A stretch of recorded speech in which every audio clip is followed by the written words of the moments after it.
The Pagan Invasion is an explosive new 13-part video series providing a thorough behind-the-scenes examination of today's New Age movement and neo-pagan revival.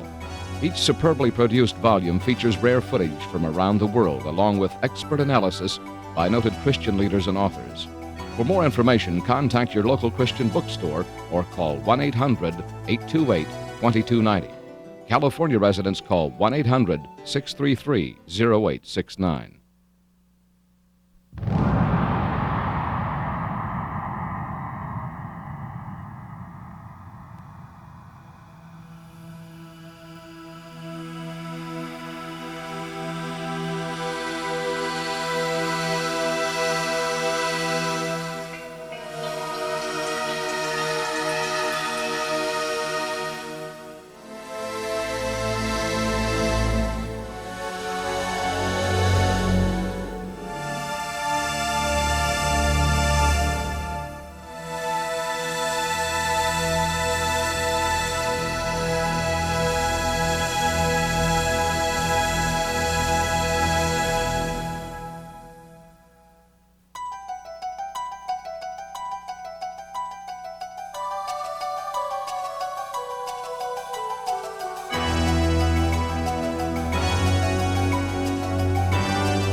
Hello, I'm Chuck Smith. And I'm Carol Matriciana. Welcome to this edition of The Pagan Invasion. The concept of evolution has dominated the thinking of the scientific community for nearly a century and a half. Through the years, many have hoped with great anticipation that evolution's theories would prove to be true and would thus answer the great mysteries of life. Yet as we stand at the edge of the 21st century, we are no closer to knowing anything about the mechanisms of the evolutionary process than we were during Darwin's time.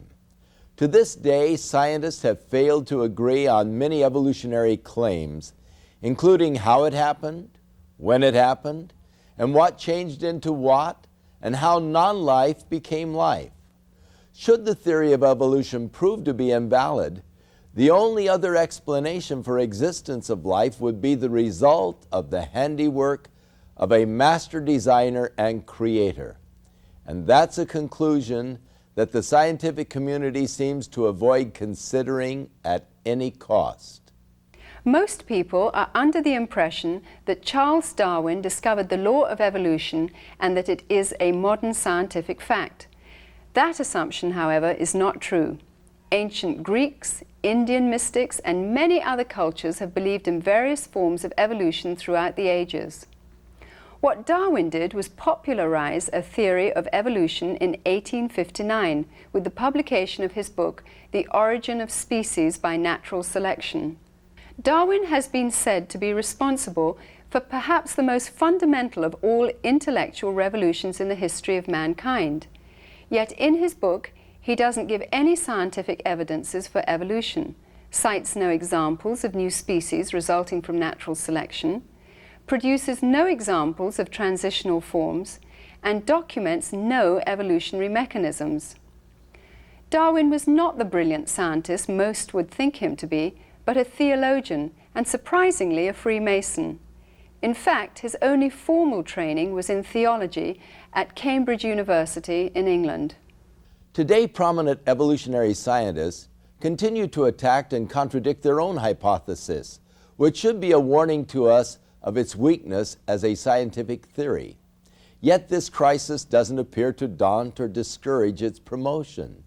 Public institutions such as museums, libraries, high schools, and universities continue to propagate evolution as though the scientific community has agreed on evolution as being fact. During the course of this program, we will be talking to leading scientists from around the world. We will evaluate their claims and examine the evidence. Does evolution really provide the answer to our existence? Or could it be the hoax of the century?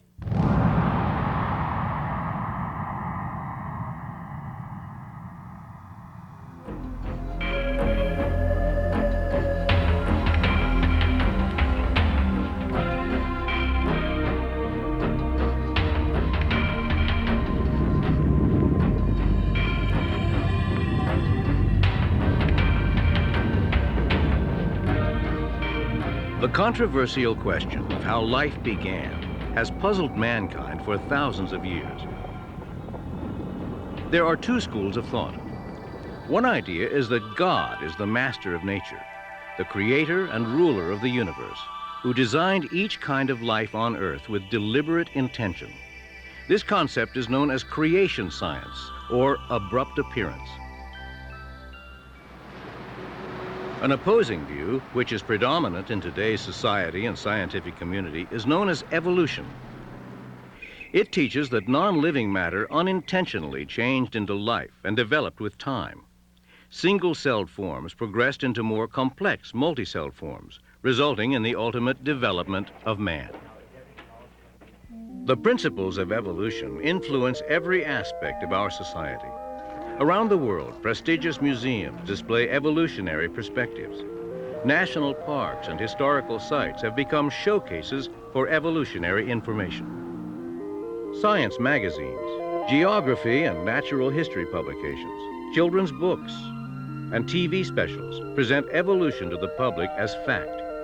Many of today's most popular films, amusement parks, and even breakfast cereals promote evolutionary concepts to eager audiences. Textbooks that develop evolutionary theories are compulsory reading for public high school, college, and university students. Evolution has become the foundation for most scientific disciplines, including paleontology, geology, biology, and astronomy. The aim of many scientists is to eliminate supernatural explanations and provide naturalistic answers. Consequently, many must reject God's supernatural intervention in a miraculous creation. The parallel ideas of reincarnation and evolution have always been closely linked to the occultic beliefs of many of the world's pagan religions. But during the mid-19th century, this philosophy was suddenly given scientific respectability worldwide by an Englishman, Charles Darwin, who has become known as the father of evolution. The majority opinion of the day held to the biblical account of a creator God who intentionally designed each basic form of plant and animal. Although raised a Christian, Darwin rebelled against this idea and in his theory saw a way to formulate a process without a creator. This is the home of Charles Darwin between 1842 and 1882. It's in this study that Charles Darwin produced his great works. In fact, he used to sit in this chair. It's here he wrote his famous On the Origin of Species, published in 1859. Charles Darwin is a giant among men in modern world because he developed the theory of evolution, which transformed the scientific world. The theory of evolution by natural descent was in vogue long before Darwin's time. What Darwin did was provide a rational explanation of how it might have operated. So rational indeed that many people said, why didn't I think of that? Many people felt most comfortable. As far as Darwin was concerned, he was their hero. He provided the explanation that they were seeking. Modern science was born in 1620 when Lord Bacon wrote Novum Organum. Between 1620 and 1860, most scientists believed in a creator and in the creation of man. Today, few scientists believe in creation or a creator. What happened? Who were some of the molders of the modern mind? Standing here by Thomas Huxley in the Museum of Natural History. He's been called Darwin's bulldog because he took the theory of Darwin and gave a forceful presentation of it. Huxley believed that you could explain everything in nature apart from the creator by pure natural laws. We have to remember that after all, creationism was what everybody thought not all that many years ago. And creationism was overthrown in the scientific community by evolutionary thinking. For the most part, Darwin's book was considered blasphemous by the average person in England at that time. Karl Marx, an atheist and the originator of communism, was delighted to find a scientific rationale in the theory of evolution, which he claimed gave validation to his new philosophy. Marx admired Darwin, and the two communicated and corresponded. In appreciation, Marx even attempted to dedicate his greatest atheistic work, Das Kapital, to Darwin. There were communists of the day, and Karl Marx was one of these, who saw Darwin's theory as giving scientific credibility to what was previously merely a philosophy. The philosophy of socialism, the philosophy of communism, it all became scientific and credible with Darwin's theory. The people who have devised the concept of evolution, starting with Charles Darwin himself, and even before him, have come up with a concept that starts with a vacuum. And then there was an explosion in that vacuum called the Big Bang that created the Milky Way galaxy with up to 200 billion stars, all circulating in intricate precision. The result of that explosion, and it gets all the way up to man without God getting into the act anywhere along the line. That is really the way it is taught in all of our public schools today. Darwin's whole purpose was to explain all of life without design and purpose, without the need for a creator, by purely mechanistic or natural processes. Luther Sunderland, former aerospace engineer and author of the book Darwin's Enigma. Now, what is this materialistic or natural explanation for evolution? It says that on the early Earth, in a soupy ocean, some chemicals got together and formed spontaneously the first living cell. Now, that was no minor operation, because the simplest single-celled organism we know anything about has in its genes and chromosomes about as much data as there are letters in the world's largest library, 1 trillion letters. No way in the world could random processes have organized that much data. Most life forms are comprised of billions of these complex cells, which once again display themselves in perfect order. The mathematical impossibility of the human body being formed accidentally surpasses the logic of an explosion in a printing shop, resulting in the formation of a dictionary.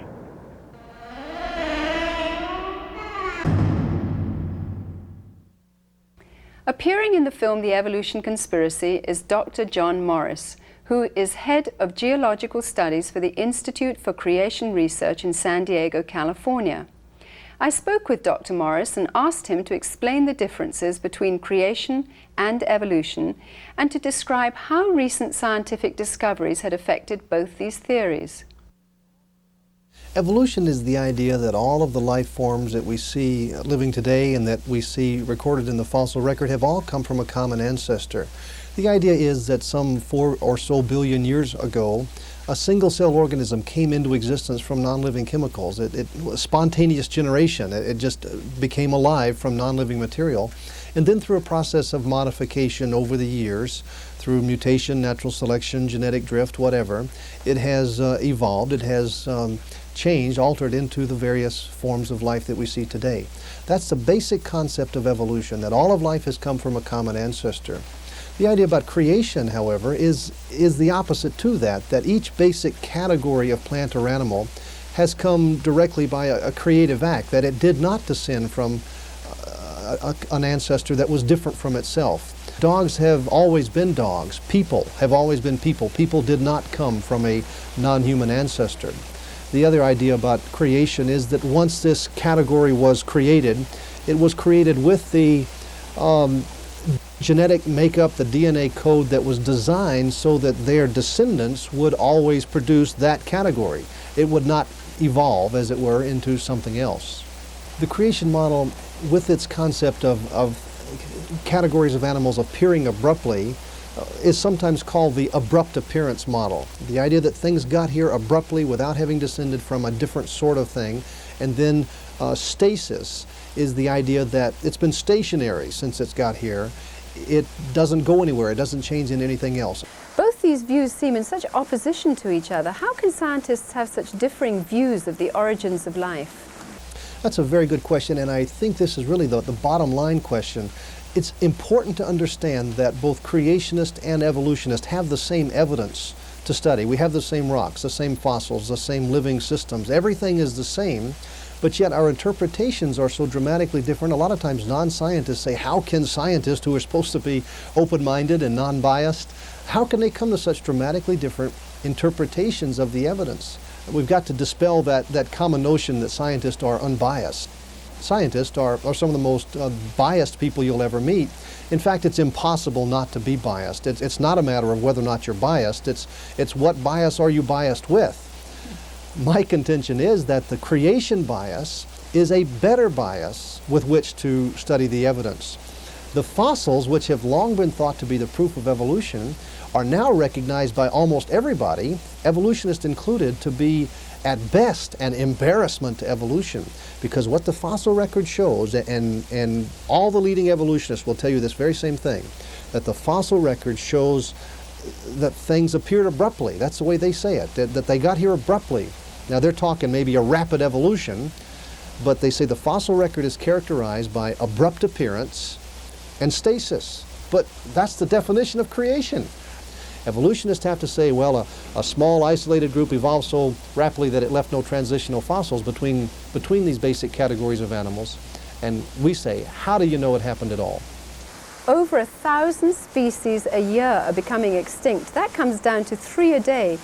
Is there any compensation for this within the evolutionary theory? Actually, one of the basic predictions of the evolution model is that new species will be coming into existence, all along the time. But what we see when we really look at the world, what the facts of science show is that species just don't come into existence. On a daily basis, species are going extinct. What we see is extinction. That's what science tells us.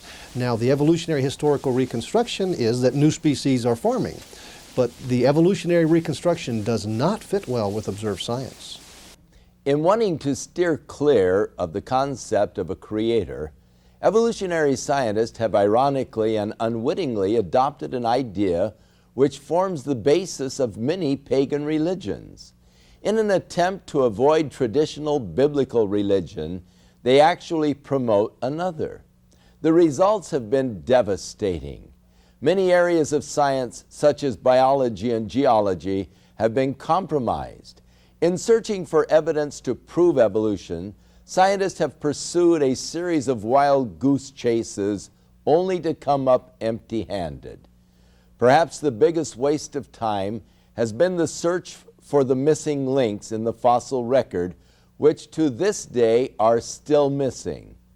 Let's take a look at the progress made by evolutionary scientists thus far.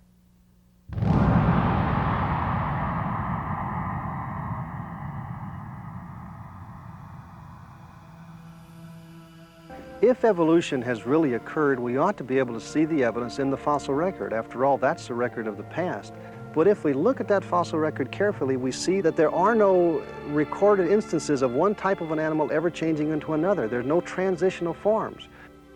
One of my advisors is working in the field of paleontology and has been working on the distribution of fossils in the record and has found that there are no interspecific transitional forms, something that, of course, the creation model would have predicted and did predict long before this research was done. We ought to see cats and we ought to see dogs and we ought to see cogs and dats. We ought to see them in between. We ought not to be able to divide them like we are now. But that doesn't usually stop my evolutionary colleagues. They will make the statements over and over again that the fossil record is replete with these transitional forms. There are myriad transitional forms. There's really no problem finding transitional forms. It's completely false to say that there's a lacking of transitional forms. We have plenty of them, more than sometimes we can cope with. In fact, there are so many transitional forms between species that we must often fall back on statistical analysis to separate one from the other. So the claim that there are no intermediates is simply a false claim. During their interviews, several of these prominent scientists contradicted themselves, admitting that no transitional forms had been found, and proceeded to offer excuses for the lack of evidence. And the problem of transitional forms is one that all honest paleontologists have a problem with. The geologic record is incomplete. It's incomplete because of erosion that has eroded things away. One of the things that also makes it a little more difficult in the fossil record is the rapidity with which evolution acts in very short bursts. It doesn't leave many transitional forms behind. Let's go to the British Museum of Natural History, to the man who wrote the book there on evolution, Dr. Colin Patterson. I wrote to Dr. Patterson and asked him why he didn't put a single picture of an intermediate form or a connecting link in his book on evolution.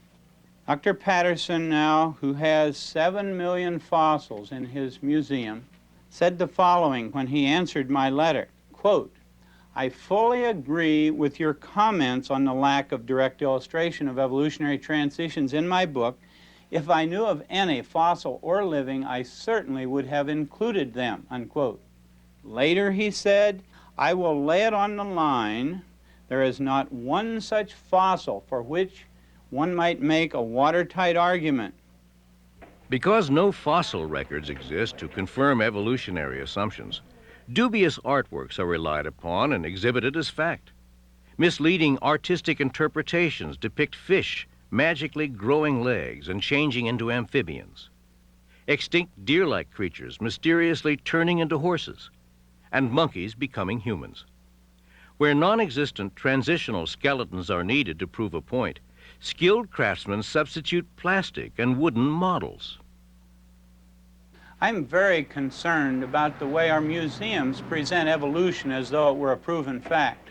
And actually, false information is being presented. You see, since the museums don't have the transitional forms, they have to make them up out of thin air. The November 1980 edition of Science Digest shows a drawing of a whale with legs as an evolutionary link between whales and cows. But the only fossil evidence for this mythological transition is a skull and several teeth, no leg bones. Niles Eldridge at the American Museum said, "You're only limited by the credulity of your audience and your own imagination in making up these stories of what changed into what and what the intermediate forms were." If we're talking about seeing evolution today, seeing one species changing into another species, that's not going to happen. although there must be, from an evolutionary perspective, many transitional forms out there, the likelihood of finding any one of them is extremely low. The more we learn about paleontology, that is fossils, the more certain we are that evolution is based on faith alone. The National Academy of Science is the official advisor to the U.S. government on questions of science. In its publications, it falsely claims that the missing links that troubled Darwin are no longer missing. This is misrepresentation which deceives millions, because after 120 years of exhaustive searching, Darwin's missing links are still missing. Yet this academy and evolutionists continue to perpetuate the mythical theory that man developed from ape-like creatures. Richard Leakey, who is one of the most well-known anthropologists, said that if he were asked to draw a family tree for man, he would just have to draw a huge question mark because the evidence is too scanty to possibly know man's evolutionary origin, and he didn't think we're ever going to find it. To aid and abet evolutionary concepts, artistic depictions have gone beyond ethical boundaries. Despite having no foundation for the ape-to-man theory, scientists and artists continue to dupe the public with lifelike but imaginary illustrations.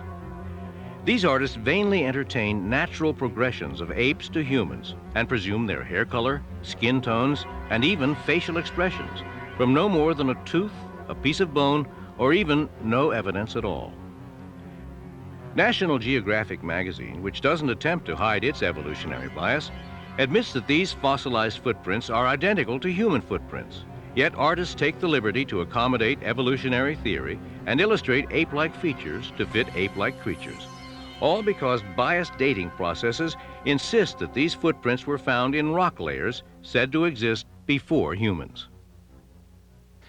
Now, today we have evolutionists who would like us to believe there is solid evidence for evolution.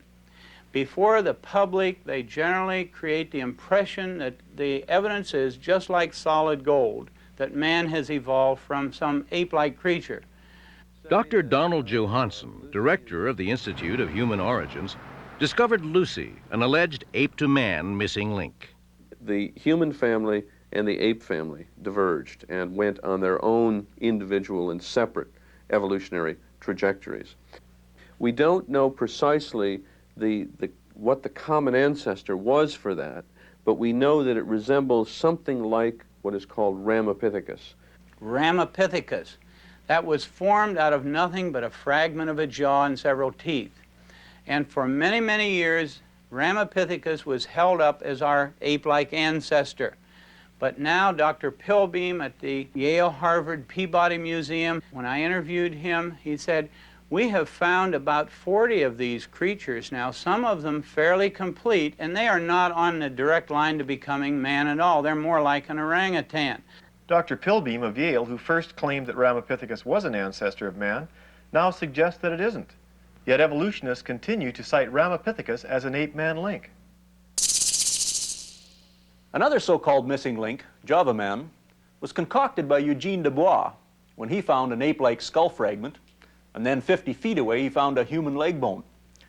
However, just before he died, Dubois confessed that he'd also found 2 human skulls at this same location, and he admitted that the skull fragment belonged to a gibbon and not to an ape man.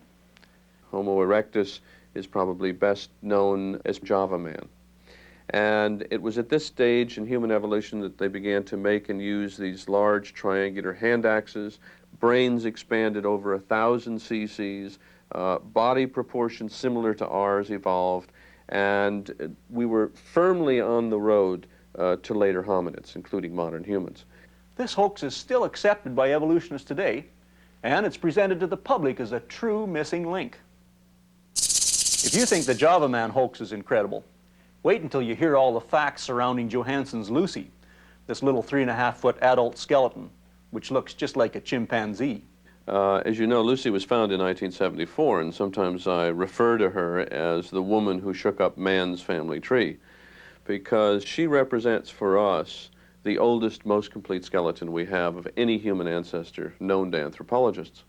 Now, the species Australopithecus afarensis, as represented by Lucy, is a species that we feel is ancestral to modern humans. And the significance of Lucy is that she gives us a good idea of what our ancestors looked like some 3 million years ago. We can learn from her skeleton about the way that she walked, for example. When we look at her knee joint, when we look at her pelvis, we see that she walked like you and I, instead of like a chimpanzee. Johansen said, even though this is a very ape-like creature, it walked upright. Well, the pygmy chimp today wanders around in the rainforest walking upright almost all the time, so that doesn't prove anything. Actually, the only features of Lucy which even hint at erect posture are the knee and hip joints. Dr. Charles Oxnard, with a sophisticated computer analysis, has concluded that Johansen's claims for the hip are unfounded, and it must be pointed out that the knee was not even found with Lucy. This knee joint was found over a mile away, 200 feet deeper than the other bones.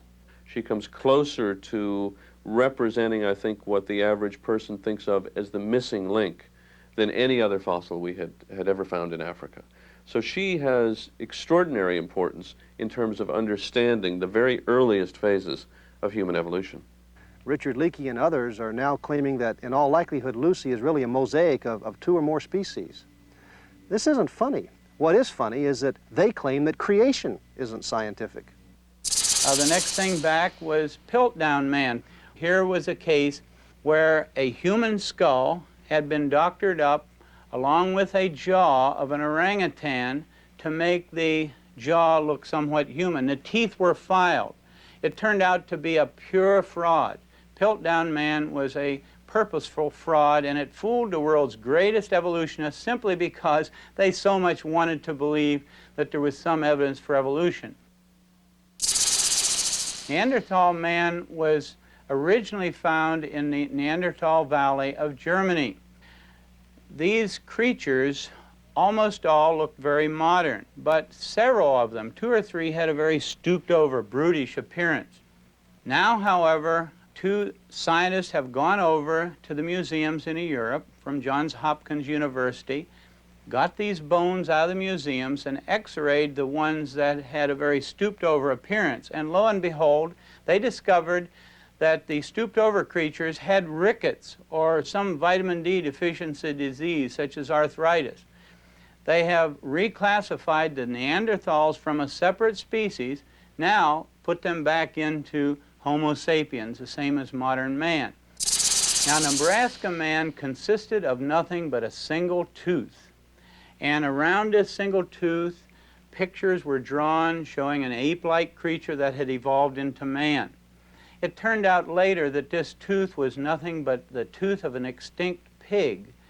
And this is a case now where a pig made a monkey out of an evolutionist. I think man has always been man. The scientific evidence shows this, and this, of course, is very consistent with the account of creation that is presented in the book of Genesis. Behind closed doors, or occasionally when speaking very candidly, the evolutionists admit there is really no evidence that man evolved from the apes.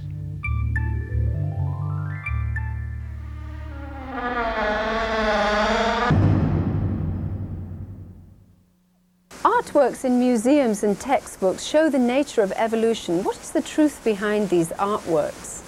You know, I talked to an artist about a year or so ago who was an artist for an evolutionary textbook, and he was told to draw a picture of one of these missing links between an ape-like ancestor and man, and he was given the skull of a creature to work from. The drawing that he made of the creature that would have had that sort of skull looked very ape-like, and when he showed it to the authors, they said, "Oh no, that'll never do. You must make it look more human." So he went back and drew it again and made it look more human. They said, "Oh no, that's still not good enough. You have to make it look clearly, nearly man-like." And so he had to redraw it again, and they kept rejecting it. Finally he says, "I refuse to lie in my artwork. The facts are that this thing is an ape. It's not a human-ape missing link." Many times I think that artistic license and imagination substitutes for good science among my evolutionary colleagues. How has evolution managed to become so pervasive in our society? I'm convinced the reason most people believe in evolution is because most people believe in evolution. The facts of science never did particularly point to evolution. Particularly now the fossil record, the record of life in the past, just doesn't give any clue that any basic category of animal has ever changed into another basic category. But we're all taught it. We're taught it from day one in schools, and we're also taught that if you don't believe in evolution, you're an ignorant person, a fundamentalist or something. But in reality, the evidence just doesn't fit and never has fit evolution very well. And many evolutionists now are abandoning evolution. They're looking for some other explanation of the origin of things. In schools, students are taught that evolution is a fact. Is it proper for scientists to claim that evolution is a fact? I remember at the Scopes trial in 1925, all the arguments that were used in favor of evolution have now been disproved. They're no longer even thought to be proof of evolution, such as Nebraska Man. This was a human ancestor, so it was thought. It was based on one tooth that was found, and from that tooth was built up not only the whole person, but the family, the wife, the kids, the whole community, just off of one tooth. And it was found out later that that tooth was really not even a human tooth. It was from a pig. Our Piltdown Man was another one that was used as proof, and now we know that Piltdown was a fraud. Well, those things were taught as fact, and people believed evolution because of the proof that was given. But now we know that those proofs were in fact wrong, but people still believe in evolution because you see how it works. They were taught it was a fact, they believed it, and it got to where the evidences were unimportant anymore. I'm convinced that this is so destructive to the minds of our students. They're not taught how to think. They're not taught how to evaluate evidence. They're only taught to remember what you've been taught, and then if it changes, you remember the new stuff. You see how it works. You know, I think this issue of creation evolution goes far beyond just how we look at rocks and fossils. I think it's really a basic foundational issue. You see, if we are created by a God who designed us to operate in a certain fashion, that means that God has the authority to set the rules on our behavior and the authority to set the rules for violating that behavior. So our job is to agree with and submit to those rules. But you see, if we've just descended from the animals, if we're just an ape that lost our tail somewhere along the line, then nobody owns us. We set our own rules and we do what we want to do. This, I think, is a commentary on our modern society, that everybody's doing their own thing, that you know, we're after our own gratification. Charles Darwin himself warned that unless transitional forms could be found in the fossil record, the theory of evolution was worthless speculation. Today's adherents to evolution have failed to heed this warning and continue to hold to a belief in evolution despite the complete lack of evidence.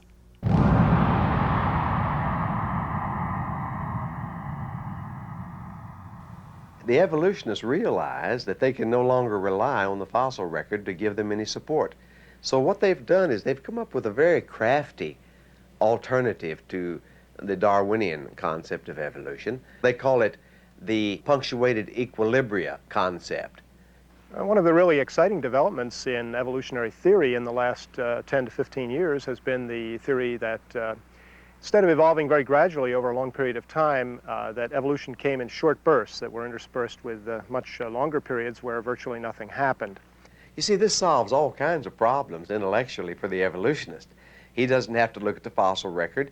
There is no evidence in the fossil record that one type of animal ever changed into another type of animal.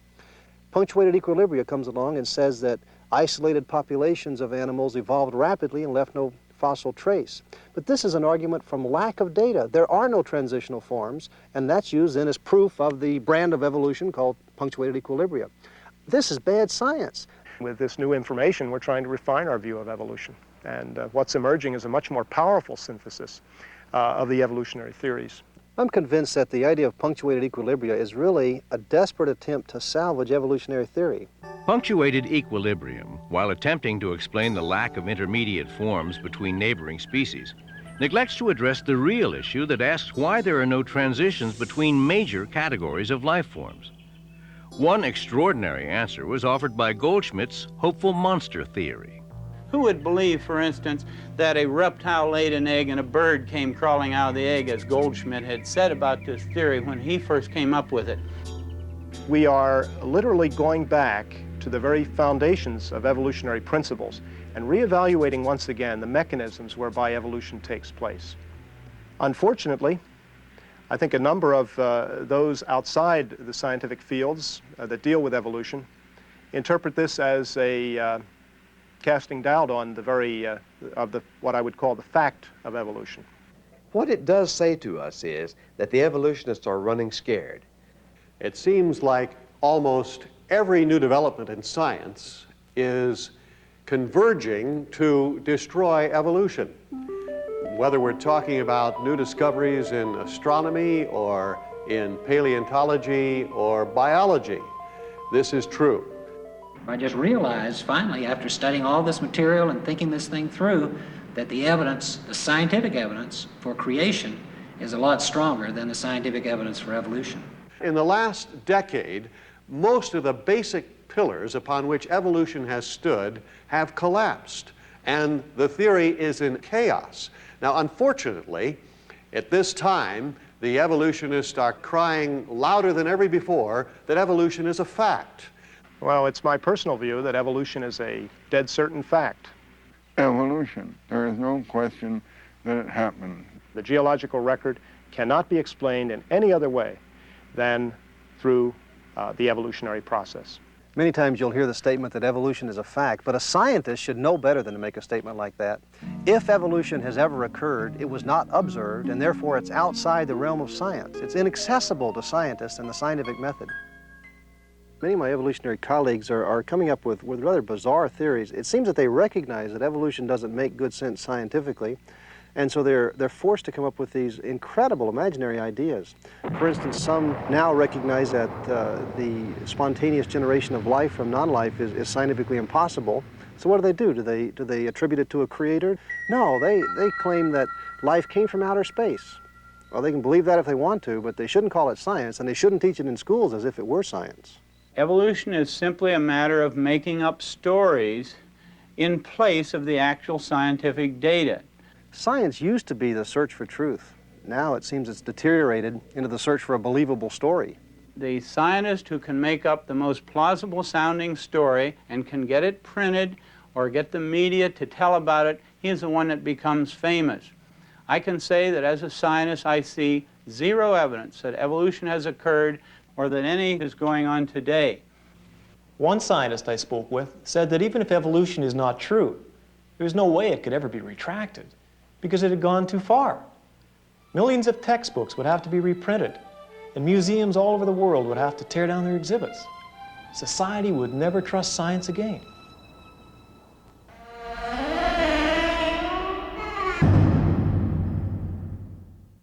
Paul the Apostle speaks of men who do not want to retain God in their minds.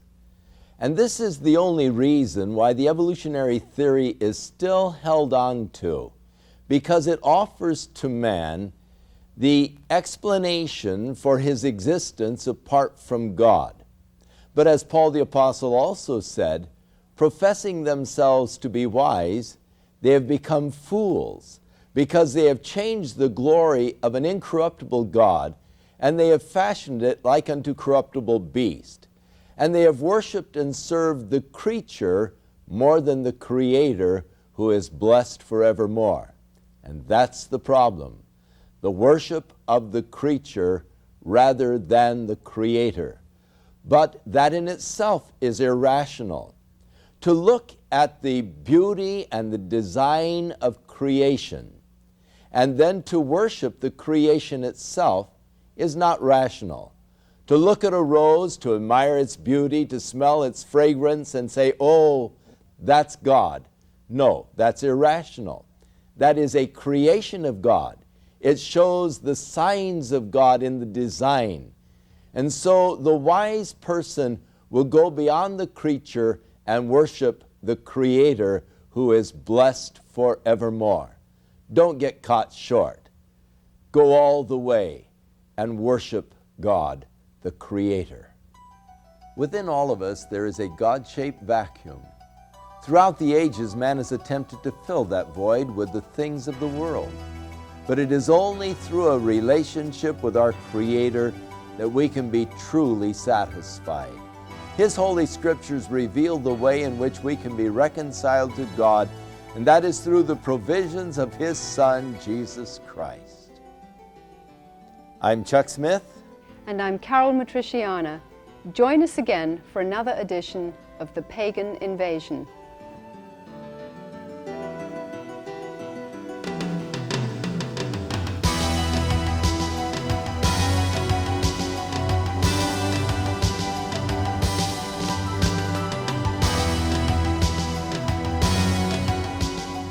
The Pagan Invasion is an explosive new 13-part video series providing a thorough behind-the-scenes examination of today's New Age movement and neo-pagan revival.